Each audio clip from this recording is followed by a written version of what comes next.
For years, society has sold us the idea that it's never too late for love, that we can always start over, that age is just a number. And while there's truth to this, there's also a neurobiological and psychological reality that most people completely ignore, and that can turn what you hoped would be your second chance into the biggest mistake of your life. Hi, I'm Marian Rojas Estapé, and today we're going to talk about something that can be uncomfortable, but absolutely necessary. If you're over 40 or 50 and you're thinking about starting a new relationship, or if you are already in one, you need to listen to this, because what I'm going to tell you today can completely change your perspective on relationships at this stage of life. What you're going to discover today, you won't find in romantic self-help books or Hollywood movies. It's pure science, backed by neuroscience and clinical psychology, about why our brains after 40 and 50 work radically differently in relationships. And why ignore this can lead you to make decisions that will not only make you unhappy, but can destroy the stability you worked so hard to build. Stay until the end, because I'm going to give you the exact keys to knowing whether or not you should embark on a new relationship at this age, and how to avoid the most common mistakes I see in my practice day after day. Let's start with something fundamental that most people don't understand. Your brain at 40 or 50 is not the same as it was at 25 or 30. And this isn't just a matter of experience or maturity. It's literally a neurobiological issue. Neuroplasticity, which is our brain's ability to adapt to change and form new neural connections, decreases significantly with age. This means that your ability to adapt to another person's patterns, habits, quirks, and ways of life is much less than it was when you were younger. When you were young, your brain was like a sponge. You could absorb your partner's habits, adapt to their schedules, and change your routines without it representing significant stress to your nervous system. But after 40, your brain has already established very solid connections, very defined patterns of functioning. What does this mean in practical terms? That when you try to adapt to another person at this age, your brain interprets these changes as a threat. Your alert system is activated, your cortisol levels increase, and what should be a pleasant experience becomes a constant source of stress. I have seen people in my practice who, after years of being alone, functioning perfectly with their established routines, their schedules, their quirks, enter a relationship and suddenly begin to experience anxiety, insomnia, irritability. They do not understand what is happening to them, because consciously they are happy with their partner. But their brain is in a constant state of alert because it is forced to change patterns that were already solidified. And here comes the first big mistake. Thinking that with love and goodwill you can overcome any incompatibility. This is a romantic belief that can work when your brain is flexible, but it becomes a source of suffering when your neuroplasticity is reduced. If you're finding this information helpful and want to continue learning more about how your mind really works in relationships, don't forget to subscribe to the channel and like this video. To best care for your brain after 40, rely on information that is scientifically proven, not romantic myths. The second big mistake people make after 40 is believing that emotional compatibility can be built. And here I need you to understand something fundamental about how our emotions work at this age. By the time you're 40 or 50, your emotional system has already gone through decades of experiences, traumas, joys, disappointments. You've developed what we call very defined emotional schemas. These schemas are like automatic filters that determine how you interpret situations, how you react to stress, how you handle conflict. When two people with incompatible emotional schemas try to form a couple at this age, we're not talking about superficial differences that can be resolved through communication. We're talking about differences in each person's neuroemotional architecture. For example, imagine someone who has developed a stress management pattern based on solitude and control over decades.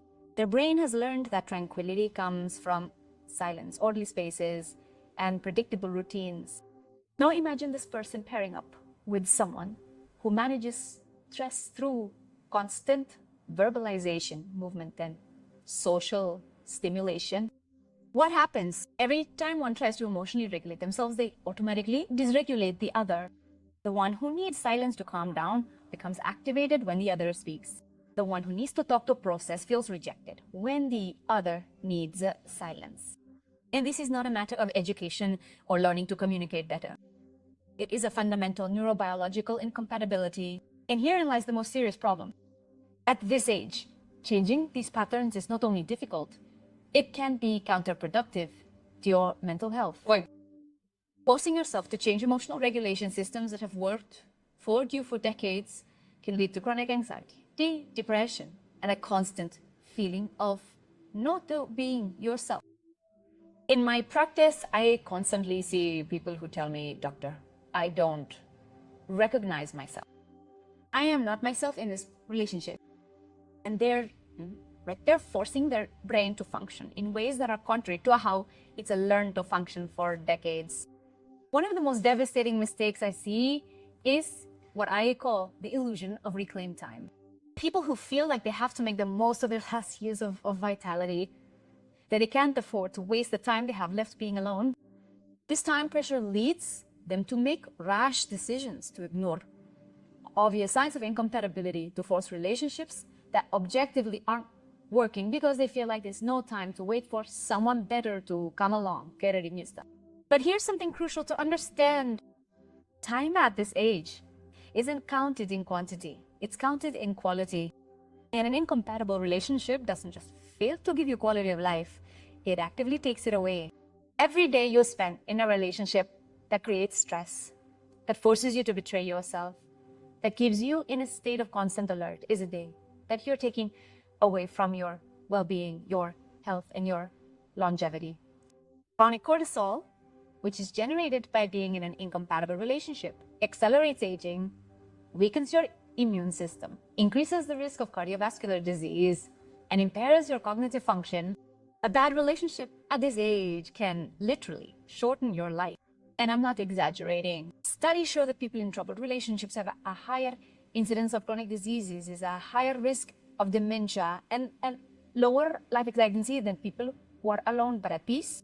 So when you feel that urge to not waste time, ask yourself what is really wasting time.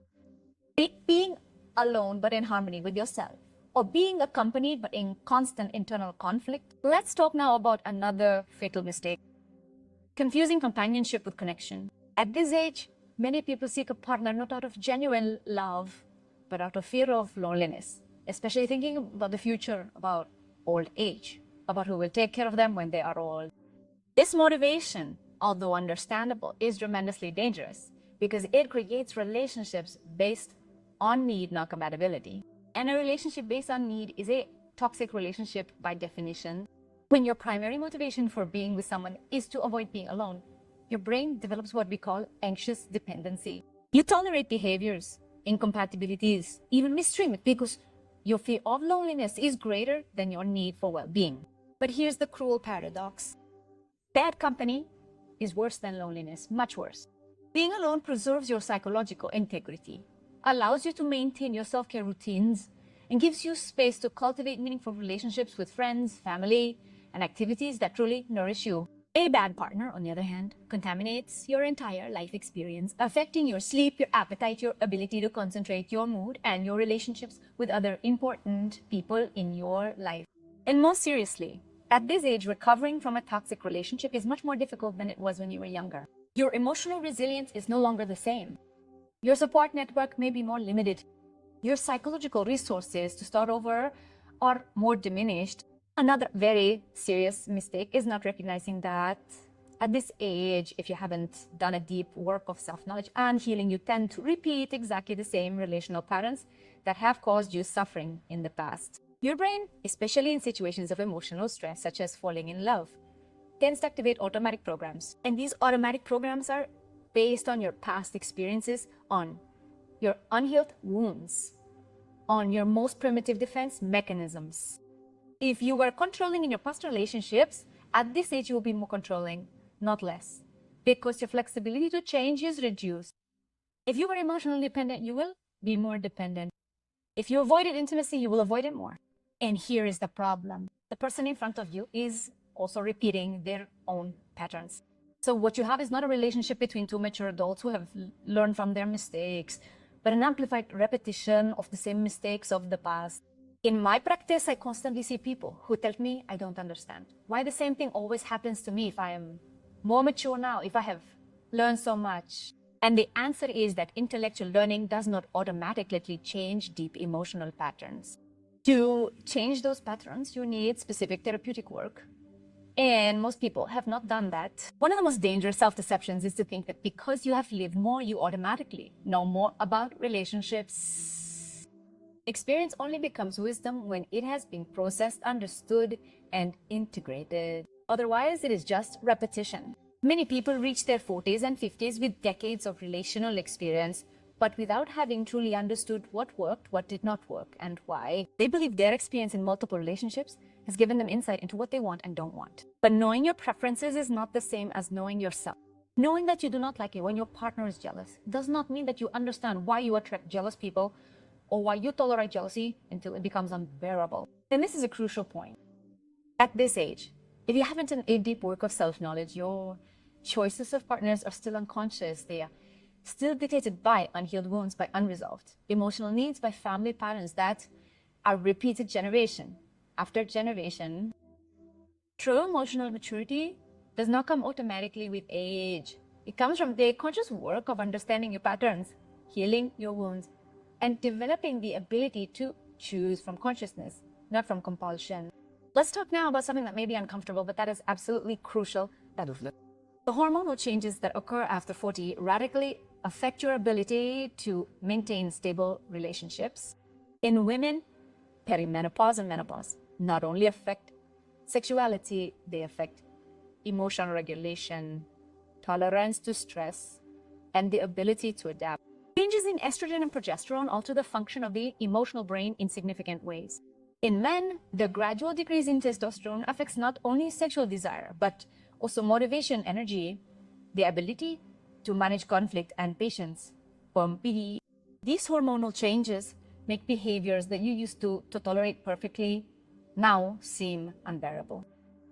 Situations that you used to handle with ease now cause you disproportionate stress. What does this mean? That two people who would have been perfectly compatible 20 years ago may now be completely incompatible, not because they have changed as people, but because their brains are working differently. And this is especially problematic when you are trying to form a new relationship at this age, because you are trying to get to know someone and adapt to someone at a time in your life when your ability to adapt is most limited and your tolerance for stress is lowest. Something that most people do not consider is the opportunity cost of being in an inappropriate relationship at this age. Every year that you invest in a relationship that does not bring you true well-being is a year that you do not invest in other areas of your life that could give you much more satisfaction.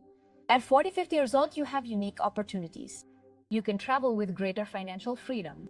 You can develop hobbies that you could not cultivate for years. You can delve deeper into friendships that are far more stable and nourishing than romantic relationships. You can invest time in your personal development, your health, and projects that you are truly passionate about. But when you are in a troubled relationship, all of your energy goes into ingesting conflicts, trying to make the relationship work and dealing with the constant emotional drama. You have no time or energy for anything else.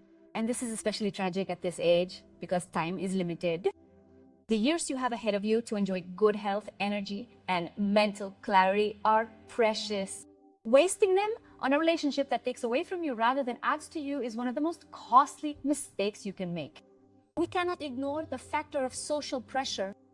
At this age, especially if you have come out of a long marriage, the pressure from your family and society to rebuild your life can be overwhelming. Children who want to see you happy, friends who constantly introduce you to people who are perfect for you, family members who don't understand why you prefer to be alone, a society that continues to sell the message that in order to be happy, you need to be in a relationship. This external pressure can lead you to force yourself in relationships that you don't genuinely feel, to convince yourself that someone is right for you when your gut tells you otherwise, to ignore obvious incompatibilities because everyone says they're a good person. But you need to understand something fundamental here. Other people's opinions about your romantic life are completely irrelevant. They're not going to live with the consequences of your decisions.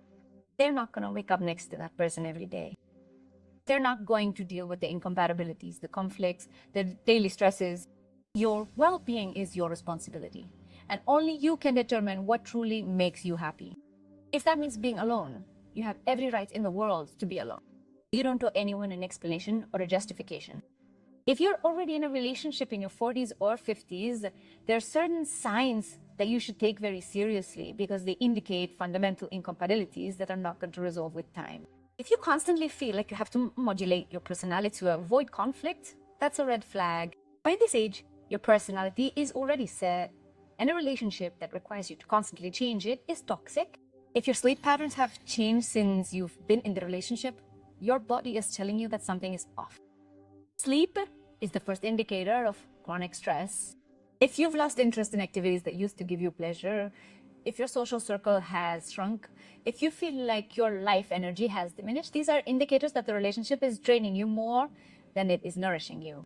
If you're constantly having mental conversations about whether the relationship is worth it, if you find yourself justifying behaviors in your partner that make you uncomfortable, if you feel like you're constantly making concessions but not getting the same in return, your intuition is screaming at you that something is not right. And here's the crucial part.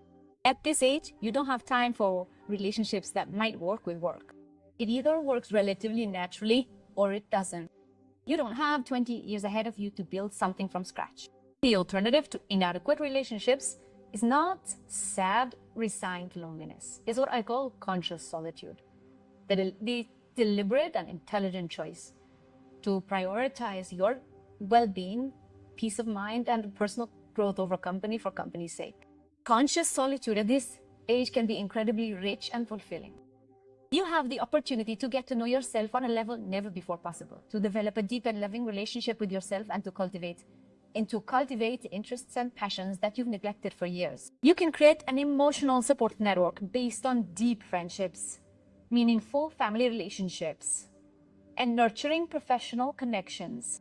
You can travel, study, create, and contribute to causes that matter to you. Most importantly, you can make yourself available for an adequate relationship if it ever comes along, instead of being trapped in an inadequate one out of fear of being alone.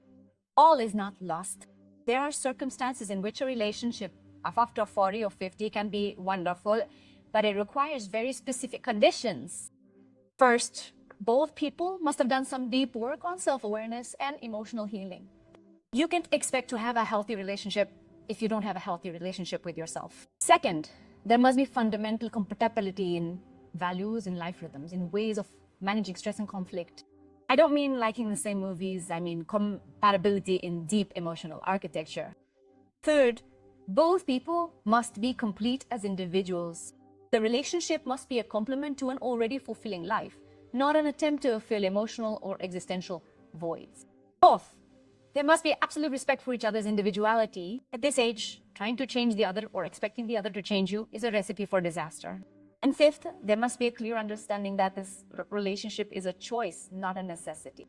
The moment it ceases to be nourishing for either of you, it should be able to end without drama or resentment. The reality is that after your 40s or 50s, you are at a stage in your life where quality must be prioritized over quantity. This applies to everything from the experiences you choose to have, to the people you choose to spend your time with, and especially to romantic relationships.